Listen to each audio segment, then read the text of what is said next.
Team Pogi. Okay, panibagong araw, panibagong vlog tayo mga Team Pogi. Magpapalit tayo ng clock spring ng Toyota Innova. Kasi lagi nakailaw yung airbag. Tinanggal ko na yung battery kasi kailangan i-disconnect natin yung battery para hindi bumukas yung, para matanggal yung kuryente ng airbag. Actually nakabili na ako ng pesang pamalit. Ayun, kaya samahan nyo ako mga ka-Team Pogi, magpapalit tayo na ito kasi lagi nakailaw yung airbag. Ayun, tatanggalin muna natin tong ibabaw. Ito ba? Dito ba? Ito. Tanggalin natin to. Yung ayan. Tapos tanggalin natin to. Tapos ito rin sa kabilaan yan. Ayun yun. Ito rin.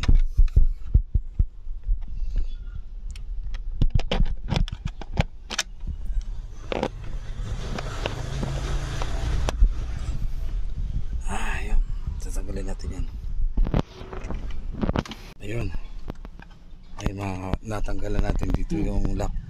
Dito yung lock. Tapos tatanggalin natin to. Ayun. Ayun.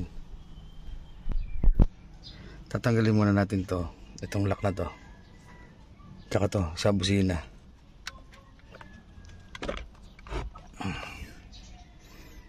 Iaangat lang natin to.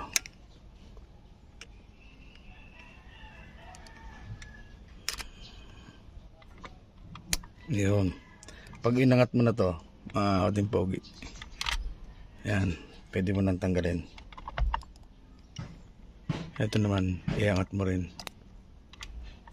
Ayun. Yan. Ayos. Tapos tanggalin mo na lang dito.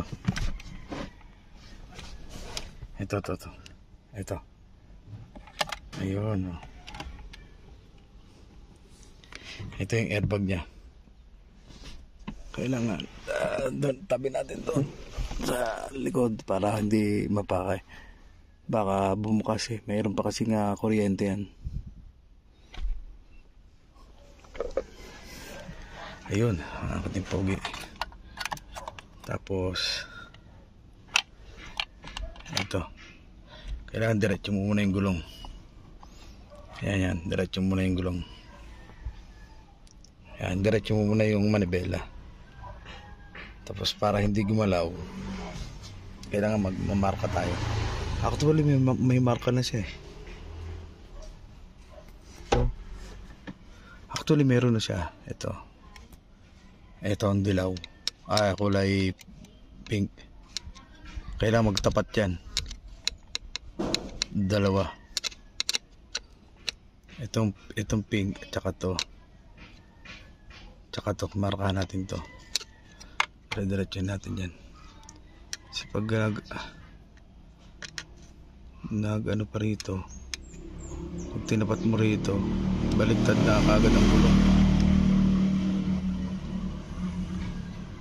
Kailangan magmamarka tayo ng bago.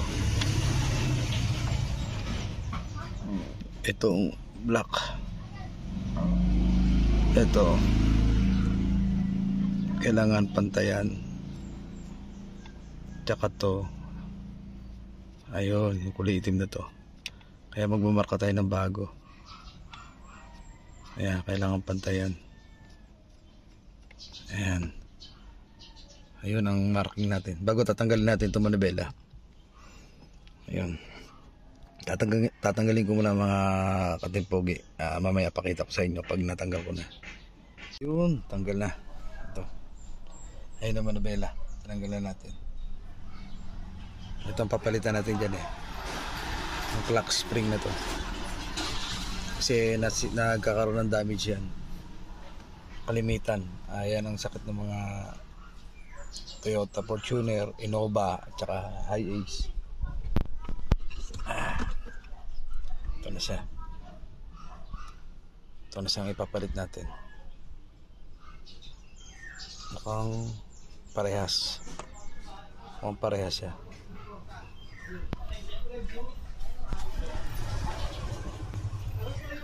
Ayun. Pag nakasentro, nakalock yan. Ayan. Pag naipush yan, naibaba yung itong gitna, iikot na to. Tatanggalin muna natin itong screw. Tsaka dito mayroon pang screw yan dito sa ilalim. Para matanggal natin yung ayan. Madali lang naman to mga katimpogi. Kung may problema kayo sa airbag, laging umiilaw. Kalimitan ito nagiging sira. Sa passenger, hindi naman dun sa passenger airbag, hindi naman. Tsaka dito may airbag pa yan. 3 airbag yan. Isa sa manibela, isa sa passenger doon. Tsaka isa dito sa may paa. Ayan, airbag din to.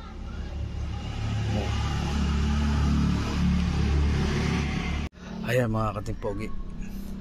Ito, tatanggalin mo lang to. Ipupush mo lang to. Ayun, tatanggalin mo itong socket. Ayun, tanggal na. Tapos ito sa busina, tanggal mo rin to. Ayan. Tapos may lock to. Ito, nakaklip lang to. Ayun. Ito. Tatanggalin mo lang sa lock. Tatanggal na yan.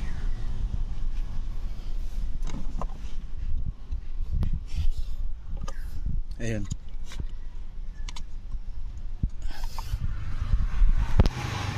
Tapos dito. Para may lock siya. Okay, sige, tanggalin ko muna. Yun, mga katimpogi, ito. May lock lang yan. Tapos shoot mo lang. Ayun. Ayun lock niya. Ito, 1, 2, 3. Tatlo siya, tatlo. Ito, 1, 2, 3. Ito, papalitan natin yan. Ganun lang uli pagkabit yan. Kasi automatic yan. Pag tinanggal mo manibela, nakalock na yan. Hindi na maiikot yan.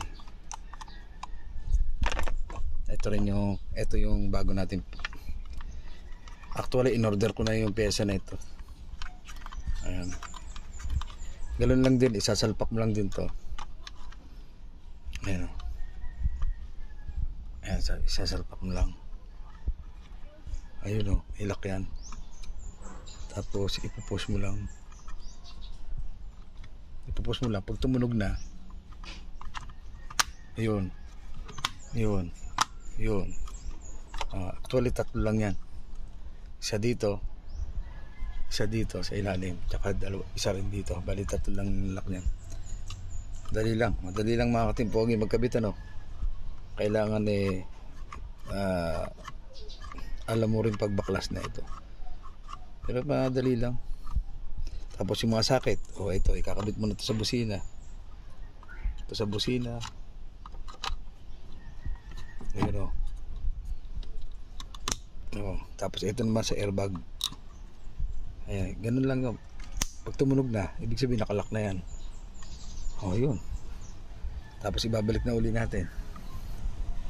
Ganun lang mga kasimple mga katimpogi. Pag pinush mo to, ito yung nasa gitna na to.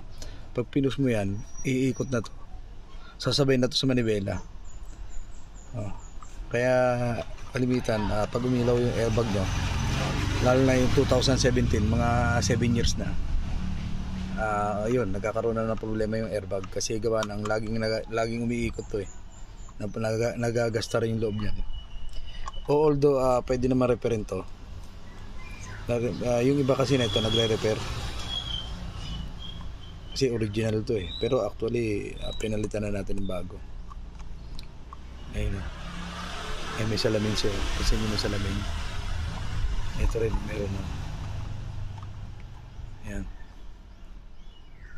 Ayun, okay, ito babalik na natin sa same procedure lang din, ganun lang. Pag binalik natin ganun lang din ang procedure. Pati manibela, yung tinandaan natin kanina, kailangan doon mo rin may itapat to. Mamaya papakita ko sa inyo mga katimpogi. Ganun lang uli mga katipogi. Ibabalik na natin yung mga tornilyo dito, yung tatlong tornilyo, dalawa rito, dalawa, tapos isa doon sa ilalim, dito sa pinakailalim niya. Ganun lang din yung same procedure lang ang pagkabit niya. Pagbalik, higpitan lang natin to. Ang model pala nito 2017 Toyota Innova 2017.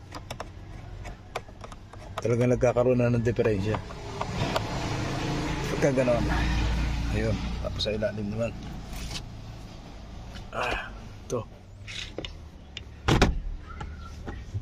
ito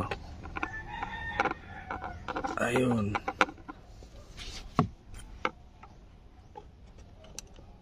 Ayun, ayun, kita nyo, tatlo lang yun. Ayun, mahal din ang labor nito pag dinala nyo sa shop.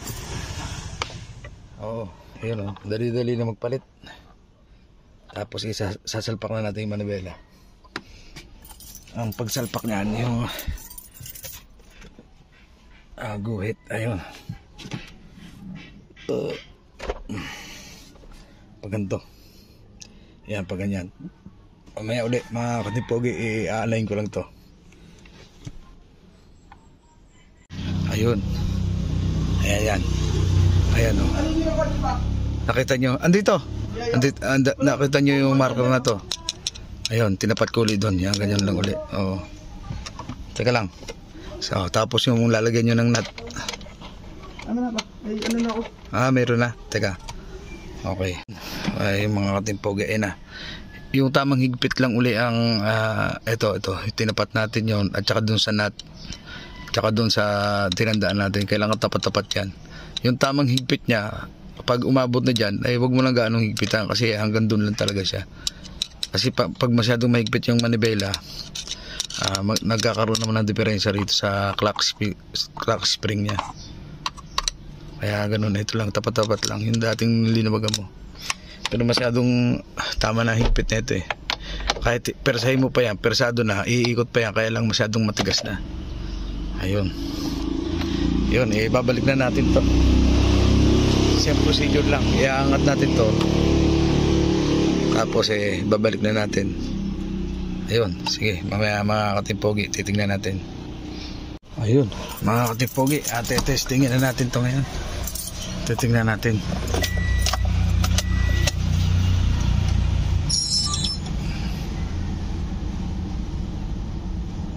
Ayun, wala na. Oh, ayun oh. Kailangan pagsusi mo pa lang yan, hindi mo pa na-i-start. Ayun. Kailangan mamamatay to. Ito, mamamatay yan. Ayun oh. Ayos. Oh, ganun lang. Kanina, nung mga nakaraan, lagi nakailaw yan. Yan ang problema eh. Kasi nakaka-distract yun pag nagdadrive ka. Ayun oh. Kahit i-start natin yan, hindi na babalik yan. Oh, yun.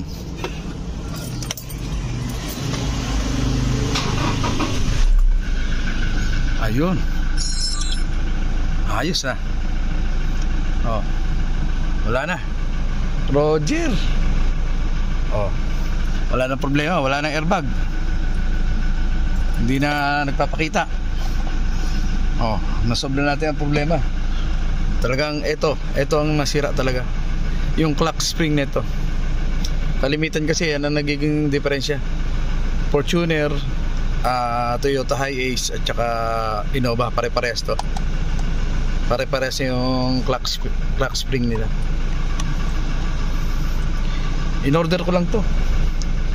In-order ko lang si Shopee. Ayan o. In-order ko lang yan. Kaya yung may mga problema sa airbag, yung laging nakailaw, ganun lang, ito lang ang papalitan nyo. Ayun, ayos na o. Wala na problema. Itong ilaw na to, sa handbrake to, at saka sa pinto. O, nung mga nakaraan, may ilaw dito, kaya nadidistract ako mag-drive. Actually, isang buwan lang nakailaw yan. Ngayon ko lang nasikaso. Ngayon lang ako nagkaroon ng time na para gawin. At saka in-order ko na rin. Matagal ko na in-order yan. Ayun lang mga katimpogi, salamat. Nagkaroon tayo ng dagdag kaalaman. Okay.